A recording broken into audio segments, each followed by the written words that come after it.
Hey guys, it's Jeff from PackGeek. We are broadcasting from Play Ball Sports Cards in Arlington, Texas. I'm here with Mike Moynihan of Baseball Collector and a proud member of the Bench Clear media team. I am indeed. How you doing, Mike? I'm well. How are you? Man, it's always fun to have you on the show, and I know you're going to bring some great knowledge and perspective to all these videos. And we're in the shadow of, you know, Jerry World and we are new Rangers ballpark. So close. Yeah. Are you? How are you feeling about the season this year? It's weird. It's very weird. Very weird to see guys wearing masks or gaiters, you know, while they're running around like professional athletes. It just seems odd. It does. It all weird. Seems very surreal, but I'm happy they're playing. For sure. I mean, frankly, if they want to go out there in a hazmat suit, I'm happy they're doing that. That's a great as point. Opposed to not having any sports. So for sure. So, dude, I want to talk to you about something. This is you and I have talked about this a little bit before, but I've been noticing lately, actually not lately, over the last couple of years, that there is a crazy value to be had in cards that are graded BGS 9 or PSA 9 versus a 10 or a 9.5 or a BGS 10 or Black Label even. I'm just shocked that more people aren't going after these modern cards in a 9 case. It is a fascinating dynamic that happens in the card world. Why? And if you put let's say a PSA 9 and a PSA 10 right next to each other, I dare you to find the difference. I dare you to tell me what the difference is. And people just, I think, are infatuated with the 10, with the gem mint. And I think that causes people to lose their minds in terms of their pocketbook and pay 2, 3, 4x what a PSA 9 would go for in the same card. And to me, it's about owning the card. I want to own the card. Right. So if as a collector, and again, if you're a flipper or an investor and you have a different mentality, you're going to think differently than I do. But I think I just want to own the card, and a 9, we call them just fine 9s. They're just fine. I have grown to love 9s, but especially with really newer cards that came out in the last 5 years. Right. For some reason, when they come up for sale and they're in a 9, they go for substantially less than a 10. And I think a lot of people assume that if it's new enough and it's graded, it should be a 10 or nothing. But my favorite thing is when you see these nice looking raw cards go for more than a card that's graded a 9, which is mint. Right. You know, it's already mint. And like Mike said, if you put a 9 and a 10, a PSA 9 and a PSA 10 next to each other, you'd be hard pressed a lot of times to see a difference. And it's the price difference between the two is wild. It's crazy. A lot of that may be set registry driven. Like people want to have a registry with the highest grades possible. Right. That's certainly, I'm sure, a factor in that decision. But I just don't understand. Again, you just said it. A 9 says mint, right? Yeah. It doesn't say very good or crappy. It says mint. And growing up, mint was the best you could get. Like, right. There was no pristine. There was no gem mint. It was, okay, your card's either mint or it's less than mint, and mint was obviously always the goal. But maybe that's it. Maybe I'm still programmed to think that, mint is the best we can get. But certainly, if you're talking about anything that's vintage or older than the last decade, if you have it in mint, it's great. Like you're excited about that. But there's something about new cards where it's like if it gets a 9, it's almost you got to crack it out and just keep it raw or resubmit it until you get a 10. Yeah, I don't get that mentality whatsoever. But do you have any 9s that you absolutely love? I have tons of 9s that I absolutely. I have a Luka Prism rookie that's in a 9. That's right. That I'm just thrilled to death to have a 9. It's what other 9? I have plenty of 9. I have tons of 9s. Just love them. Yeah. They're all great. So. Give me 1 second. I brought some cards I wanted to show. I meant to. I'm going to get them out. So we'll speed this up real quick. Hey, I want to tell you guys about a new sponsor we have at the Bench Clear Sports Card Network. They're called StarStock. You can check them out at starstock.com. You can go to the site, you can sell, you can buy, You can collect, you can invest. It's really cool. I suggest getting in early. There's some great deals there. I've been selling Luka Doncic rookies. I've sold more than half of my inventory already. Check them out at starstock.com. I wanted to show a couple of nines that I'm a big fan of, and these are examples of cards that I actually, one of these I bought as a 9, the other one I sent in and got graded, and I can't imagine it be any prettier, but this first one is a Giannis rookie. This is a Prism, the red, white, and blue, and it is, I mean, it's gorgeous card. I have a 10 subgrade on that, but again, you can get these 9s for a fraction of what a BGS 9.5 or BGS 10 goes for. And then this one, Mike, you may remember this. We, the first card show I met you at, we did an episode there. So it was one of the Dallas card shows there, and you and I opened up a box of 81 tops, and we pulled a beautiful Henderson, which is still one of my favorite cards today. It ended up grading out a 9, and it is gorgeous. In fact, I can't imagine, I mean, that set is really tough for centering anyways, 81 tops, but I can't imagine finding a better looking card. But with that said, the 81 tops cards in PSA 10 are crazy expensive because it's condition sensitive and really tough to find centered. But this is just beautiful, and it sells for a fraction of the price of the PSA 10 version of that. But if you think about it, what you just, talking about the multipliers of a 10 versus a 9, like how much more expensive a 10 is, and people just have this in their brain. And I would encourage people to just think, you're always trying to match. You can buy one 10, or you can buy and have one card in your collection. Potentially like 3 9s, right? 3 or 4 or 5 9s, depending on what the cards are. And so it just you can expand your collection without breaking the bank. Yeah. And I think if people would just understand, this is still a gorgeous, beautiful mint card. There is nothing wrong with it. It's not a 10, but I would be proud and honored to have that in my collection. So I think people just get this mentality about 10s. Like, it's got to be a 10. Well, I think something else that we should talk about is that if it is a limited number card, say it's a gold out of 10, or it's just a card that's really tough to find and there aren't that many in circulation, just be happy to own it. Whether it's a 9 or a 4, cards like that, down the road, people are just going to be scrambling to try to get their hands on one. They aren't going to nitpick and say, I'm going to hold out for a 10 because maybe there isn't one graded to 10. Maybe you'll never see a 10 because it's buried in some private collection that, that somebody's going to hang on to it for the rest of their life. But you can think about PMGs, right? Yeah, exactly. If you had a PMG and a 6, would you care? Like, no, I just want one. You just want one. And yeah. I don't think people think that way, that I just want one. I just need one. I just want one because I like the player, I like the set, I like the whatever. Don't focus on the number that's on the flip. Focus on the card. Right. So let me ask you, have you ever paid a premium? I know you're a PSA guy. I am. But for the sake of the discussion, Sure. Would you or have you ever paid a premium for a BGS 10, a pristine, or a black label? I think it's totally a gimmick. Yeah. A total gimmick thing. And I'm not, faulting them for doing it. Sure, we love Beckett. That's not personal against Beckett. I just think it's very gimmicky. And again, if you put a pristine 10 and a black label 10 next to each other, if you think it's hard to distinguish between a 9 and a 10, good luck figuring out what somebody's subjective opinion on a certain day to award a black label versus a pristine 10.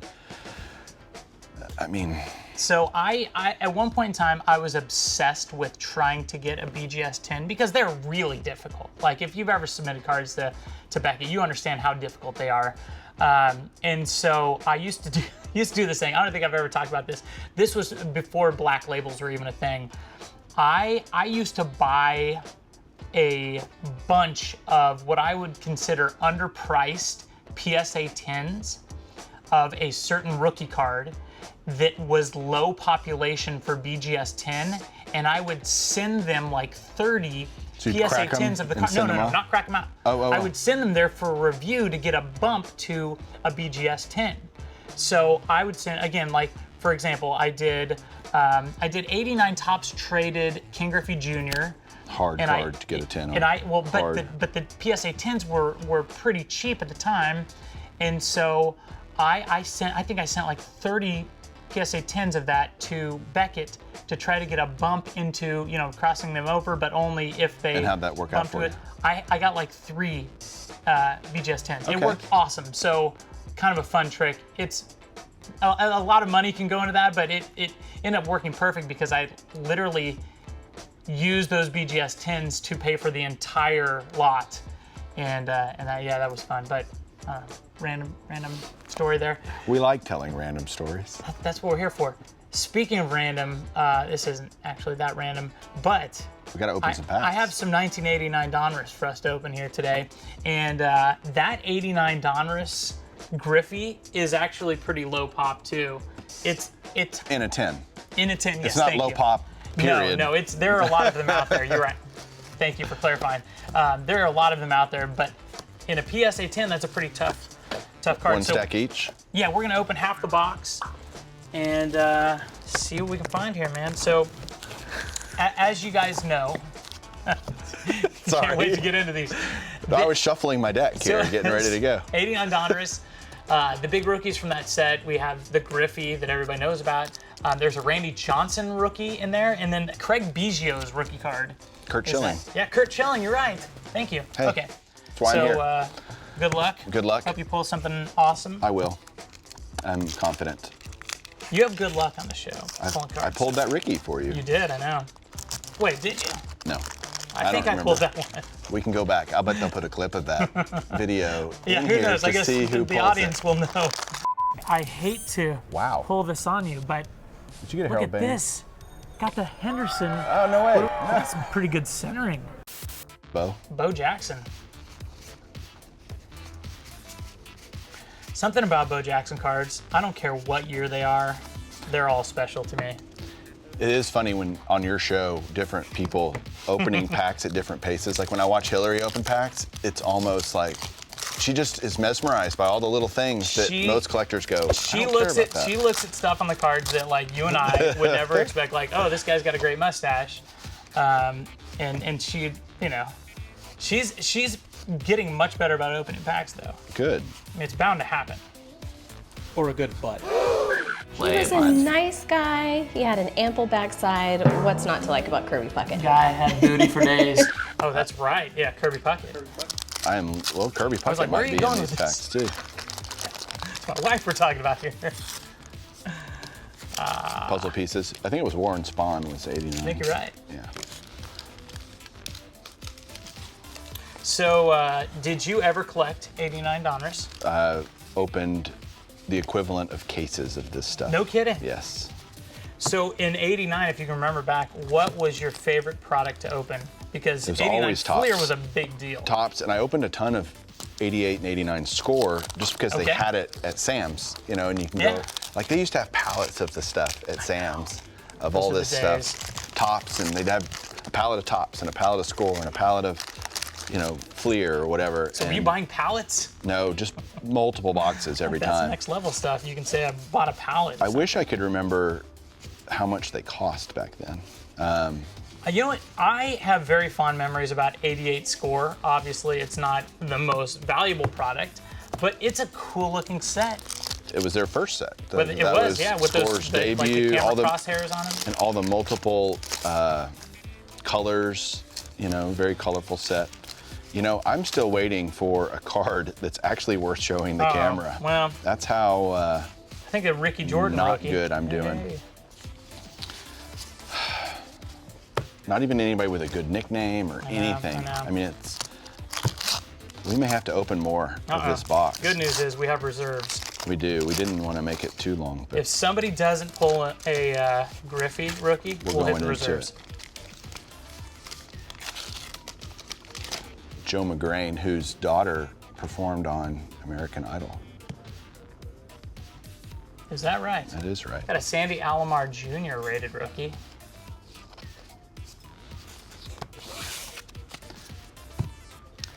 Diamond Kings, of course, done by the great Dick Perez back in the day. I got to interview him on my channel. And Did you really? yeah. Where'd you run into Dick Perez? I know people, and no. A friend of mine just got in contact with him and said, "Hey, Mike, we'd like to interview you for a show." And he was incredibly agreeable and so super cool to talk to. Did you know? So on the Diamond Kings, there's one Diamond King for every player, or for every team, right? There's 30. Oh, right. Or however many of their teams there were back in 1989. This is not the Bobby Witt we're looking for. Bobby Witt Jr., right? Yeah. Local guy, by the way. Local to here. Heck yeah.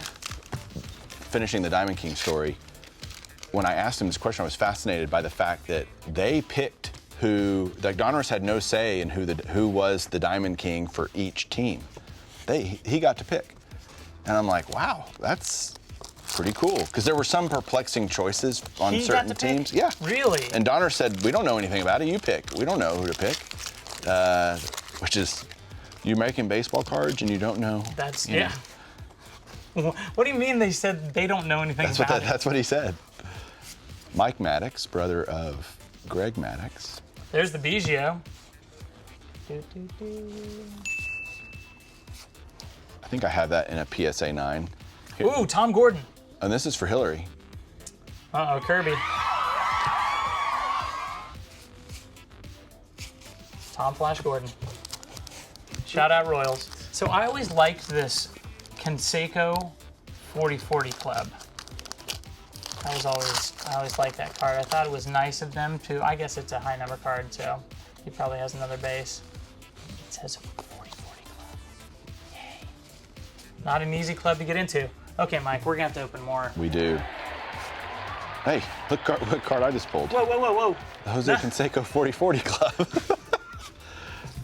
And yet we don't get any cards we're really looking for. Yeah. Luckily, we're doing this quickly. Well, we got Biggio, so we pulled one of the 4 big rookies, I guess.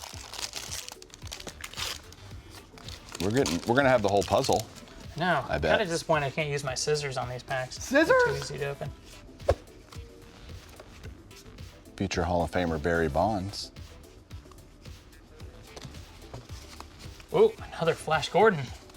Man, This is loaded with Tom Gordons. that is not King Griffey Jr. That's not even. Slightly different career, although Yeah. Tom Gordon had a solid career. Man, he started off hot. He was a big deal in Kansas City. Flash Gordon. He had the cool nickname. I don't know. Have you heard of this guy before?